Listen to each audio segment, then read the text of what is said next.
नमस्कार, मैं अर्चना तिवारी आप सभी का स्वागत करती हूं दराज धर्म पर। पिछले कुछ दिनों से ईडी खासा चर्चा में है, इन्फोर्समेंट डायरेक्टरेट काफ़ी चर्चा में है, चाहे बंगाल की बात कर लीजिए, चाहे आप दिल्ली की बात कर लीजिए।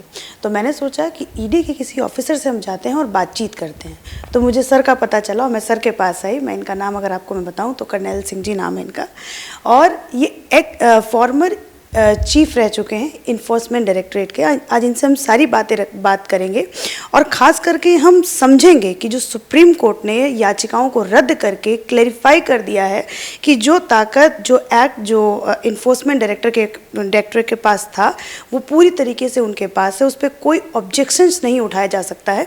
इन सारे मुद्दों पे हम क्लैरिटी से और सरल भाषा में सर से समझेंगे और सारे मुद्दे की परख तक जाएंगे। सर, आपका बहुत बहुत स्वागत है हमारे चैनल पे। सबसे पहला सर सवाल ये पूछूंगी, ईडी सुप्रीम कोर्ट ने जो क्लैरिटी दी है इस पे क्या कहेंगे? देखिए, बहुत सारे लिटिगेशंस थे जो ये एलिज कर रहे थे कि prevention of money laundering act जो है, इसके वेरियस प्रोविजंस जो हैं वो कॉन्स्टिट्यूशनली वैलिड नहीं है और या वो ठीक नहीं है। एंड पूरा ऑलमोस्ट पीएमएलए के अगर हर सेक्शन पे देखें तो उसको चैलेंज किया गया था, स्टार्टिंग फ्रॉम कि प्रोसीड्स ऑफ क्राइम क्या होता है, मनी लॉन्ड्रिंग क्या है, मनी लॉन्ड्रिंग में प्रोजेक्शन की ज़रूरत है या नहीं है, अटैचमेंट जो करते हैं सेक्शन 5 में पीएमएलए के, उस अटैचमेंट में एक प्रोविज़न है कि जनरली अटैचमेंट तब होना चाहिए जब प्रेडिकेट ऑफेंस जो होता है। पहले मैं प्रेडिकेट ऑफेंस आपको बता दूं कि prevention of money laundering act के 3 शेड्यूल हैं। उन शेड्यूल में करीब 30 एक्ट्स हैं और 160 सेक्शंस हैं। इनको बोलते हैं हम प्रेडिकेट ऑफेंस या शेड्यूल ऑफेंस। जब कोई अदर एजेंसी जो उन शेड्यूल ऑफेंस को इन्वेस्टिगेट कर सकती है, वो केस रजिस्टर करती है। फॉर एग्जांपल, चीटिंग का केस है, बैंक फ्रॉड का केस है। बैंक फ्रॉड का केस जो है वो शेड्यूल में दिया गया है कि भाई 420 का अगर कोई करेगा तो वो शेड्यूल ऑफेंस है। बैंक फ्रॉड का केस सीबीआई इन्वेस्टिगेट करती है। अगर सीबीआई केस रजिस्टर करती है उसमें, तो ये हो गया प्रेडिकेट एजेंसी और सीबीआई होगी प्रेडिकेट एजेंसी इसमें।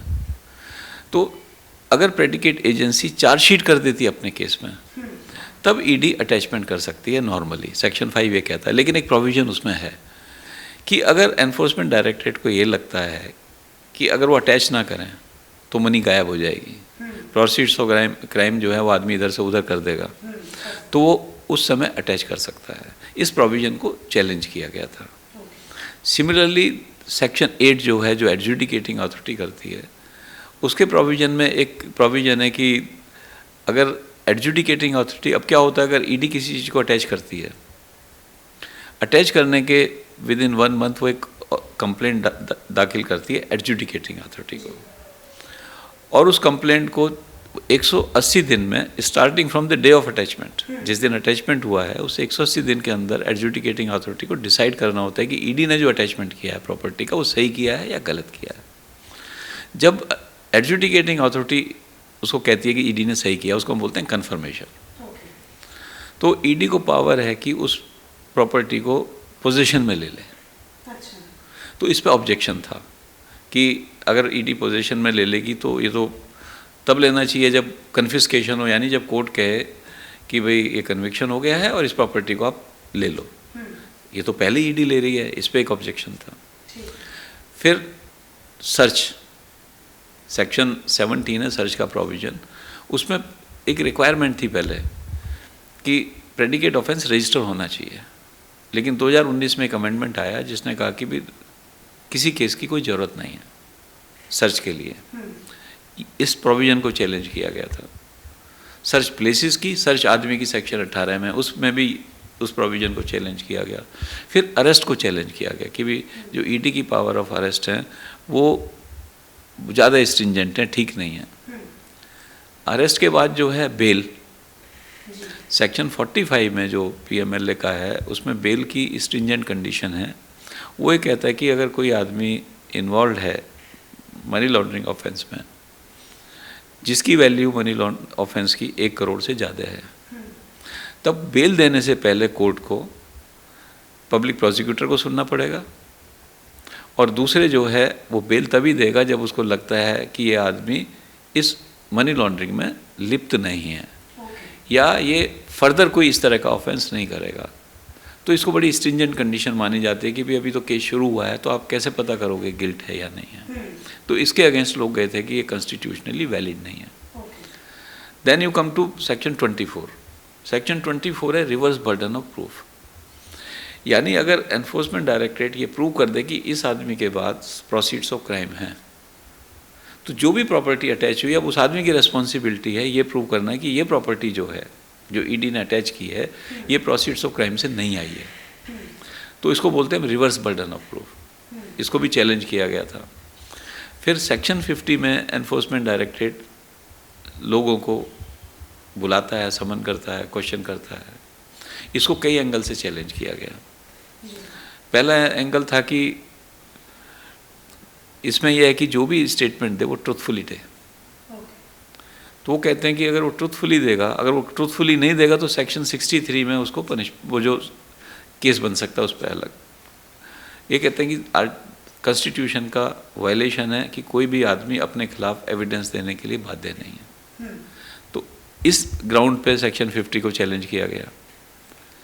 इसके बाद सेक्शन 63 को भी चैलेंज किया गया कि भाई आप कैसे बोलने को बाध्य कर सकते हैं किसी आदमी को। तो अगर आप देखें कि पूरा जो पीएमएलए एक्ट है वो कॉन्स्टिट्यूशनली वैलिड है या नहीं है, उसको चैलेंज किया गया। एक और चीज़ थी सेक्शन 44 में क्या है कि जो प्रेडिकेट ऑफेंस है और जिसके बेस पे ईडी ने मनी लॉन्ड्रिंग का केस रजिस्टर किया है, ये दोनों एक ही कोर्ट ट्राई करेगा। अब सवाल ये कि एक ही कोर्ट ट्राई करेगा तो क्या पैरेलल ट्रायल होगा या जॉइंट ट्रायल होगा। तो ये क्लैरिफाई किया गया था सेक्शन 44 में भी जॉइंट ट्रायल नहीं होगा। This was also challenged. एक और क्वेश्चन था अगर प्रेडिकेट ऑफेंस फेल हो जाता है सपोज कर लो तो मनी लॉन्ड्रिंग ऑफेंस का क्या होगा, क्या वो फिर भी चलेगा या नहीं चलेगा। तो अगर आप देखें कि पूरा पीएमएलए एक्ट के ऑलमोस्ट हर सेक्शन जो इन्वेस्टिगेटिंग एजेंसी से कंसर्न है उनकी कॉन्स्टिट्यूशनल वैलिडिटी को चैलेंज किया गया, उनकी डेफिनेशंस को चैलेंज किया गया। एंड देयरफॉर एनफोर्समेंट डायरेक्टरेट के जो ऑफिसर्स थे उनको भी एक था कि पता नहीं क्या क्या जजमेंट आएगा, कौन सी पावर हमारी छिन जाएगी, कौन सी पावर हमारी रहेगी या कौन सी नहीं रहेगी, तो हम किस तरह से काम करें। तो इस जजमेंट से एक बहुत क्लैरिटी आई ऑफिसर्स को भी हमारी पावर क्या है एंड हम किस तरह से एक्ट करें, किस तरह से एक्ट ना करें। सर, ये जो इन्फोर्समेंट डायरेक्टरेट ईडी पे खास करके विपक्ष अभी सवाल उठा रहा है कि आप लोग जो हैं, मतलब आप लोग नहीं, ईडी जो है वो सरकार के कठपुतली है, मतलब सरकार जिस तरीके से कहती है उस तरीके से काम करते हैं। तो इस पे क्या मतलब, कैसे, मतलब क्या ईडी जो है वो सरकार के कहने पे काम कर सकती है? देखिए, ईडी जो इन्वेस्टिगेशन कर रही है उनका क्या पर्पज़ है, एविडेंस ढूंढना। तो पहले तो एक प्रेडिकेट ऑफेंस होना चाहिए। ईडी तभी पीएमएलए का केस लेगी जब कोई और एजेंसी ने केस रजिस्टर किया है। तो ये कहना कि ईडी कुछ भी कर रही है वो संभव नहीं है, क्योंकि एक प्रेडिकेट ऑफेंस की ज़रूरत है। सीबीआई रजिस्टर करे, लोकल पुलिस रजिस्टर करे, एसएफआईओ रजिस्टर करे, सेबी रजिस्टर करे, किसी और के रजिस्टर करने की ज़रूरत है। सेकेंडली, अगर किसी को दिक्कत है तो कोर्ट के दरवाजे तो खुले हैं हमारी कंट्री में, तो वो कोर्ट के पास जा सकते हैं कि हमारे खिलाफ जो है गलत कार्रवाई हो रही है, तो कोर्ट उसका जजमेंट देगा। तो हमारे यहाँ प्रोसीजर अवेलेबल है। अगर कोई भी एजेंसी उनके हिसाब से जो एलिगेशंस लगा रहे हैं, जो भी गलत काम कर रही है, तो कोर्ट जाए। तो ये कहना बड़ा मुश्किल है जब इन्वेस्टिगेटिंग ऑफिसर काम करता है और जब जिनके खिलाफ केसेस होते हैं वो या तो पावरफुल हो या फाइनेंशियली पावरफुल हो, तो वो एलिगेशंस तो लगाते ही हैं और उसका रास्ता है कि कोर्ट के जरिए उन एलिगेशंस को समझाएं कि कैसे एलिगेशन सही हैं या गलत हैं। ठीक है सर, एक ये बयान दे दिया जाता है लोगों की तरफ से, या फिर आप ये कहिए खासकर कुछ राजनेताओं की तरफ से, कि ईडी को अगर कुछ सवाल पूछने हैं तो वो उनके घर पे जाके सवाल पूछे। इस पे सर क्या कहना चाहेंगे? देखिए, लॉ है एक कंट्री में, कानून है और कोई भी एजेंसी उसी कानून के तहत काम करती है। सेक्शन 50 ये कहता है पीएमएलए का कि जिसको इंटरोगेट करना है ईडी उसको समन देगी। समन देने का मतलब अपने यहाँ बुलाएगी। तो ईडी जो काम कर रही है अपने यहाँ बुलाने का और इंटरोगेशन करने का, वो कानूनी प्रक्रिया से कर रही है। अच्छा, एक और अगर मैं सवाल सर आपसे ये पूछूं कि ईडी का काम करने का जो तरीका है, सुप्रीम कोर्ट के ये वर्डिक्ट के बाद, सुप्रीम कोर्ट के ये जजमेंट के बाद, क्या इससे और भी ज़्यादा तेज़ी से आएगा और इससे और भी ज़्यादा मतलब निखार आएगा ईडी के काम करने के तरीके में? लेकिन ईडी को ये पावर तो पहले भी मौजूद थी, क्वेश्चंस थे, बट पावर तो थी ना, और ईडी काम भी कर रही थी। तो इसलिए ये कहना कि बहुत तेज़ी आएगी, वो बहुत, मैं नहीं मानता कि बहुत उचित शब्द है, बट सर्टेनली अगर ऑफिसर्स के दिमाग में क्लैरिटी है तो उनके कॉन्फिडेंस आएगा हम जो काम कर रहे हैं वो, उसमें कोई ऑब्जेक्शन नहीं आज की डेट में उस कानून में, जिस कानून के तहत हम काम कर रहे हैं। तो दैट कॉन्फिडेंस से उनको फ़ायदा होगा और मे भी हो सकता है फास्टर इन्वेस्टिगेशन करें। सर, एक सवाल मेरे मन में, मतलब जब से मतलब ईडी के बारे में सुन रही हूँ या फिर मतलब जब से मैं ये केसेस के बारे में पढ़ रही हूँ, एक सवाल मन में आता है सर कि ज़्यादातर लोग जेल नहीं जाते हैं। मतलब ये जो पूरी प्रक्रिया है, मतलब शुरू होती है, जांच बैठती है, जी ईडी जो है वो पूछताछ के लिए बुलाती है, समन करती है, लेकिन कोई भी उस मतलब वहाँ तक, मतलब ज़्यादातर में, मैं कुछ एक आध केसेस अगर हैं तो उसमें है पॉसिबल, लेकिन ज़्यादातर केसेस में नहीं। आप दो तरीके हैं, दो चीज़ें हैं। एक तो जेल जाने की बात कर रहे हैं, वही जो सेक्शन 45 है जिसकी मैं बात कर रहा हूँ कि बेल होना मुश्किल है, उसके खिलाफ तो लोग कोर्ट में गए हैं, तो ईडी ने लोगों को अरेस्ट किया, उनकी बेल मुश्किल हो जाती है। सेकेंडली जो बेसिकली आपका क्वेश्चन है वो कन्विक्शन के ऊपर है कि केसों में सज़ा की देरी जो है। बट अगर आप देखें कि ईडी के कितने केसेस का डिसीजन हुआ, एक्चुअली लोग जो कन्विक्शन रेट की बात कर रहे हैं, कन्विक्शन रेट का एक फार्मूला होता है, उस फार्मूले को छोड़ देते हैं और कहीं और चले जाते हैं। फार्मूला कन्विक्शन रेट का ये है कि कितने केसेस कन्विक्ट हुए डिवाइडेड बाय कितने केस डिसाइड हुए। नाउ ईडी के जो केसेस कन्विक्ट हुए हैं, 17 केसेस में कन्विक्शन हुआ है, जिसमें 23 एक्यूज्ड कन्विक्ट हुए हैं। टोटल केसेस जो डिसीजन है वो 19 केस हैं। तो अगर 17/19 multiplied by 100, it comes out to be almost 90%। So conviction rate is very high.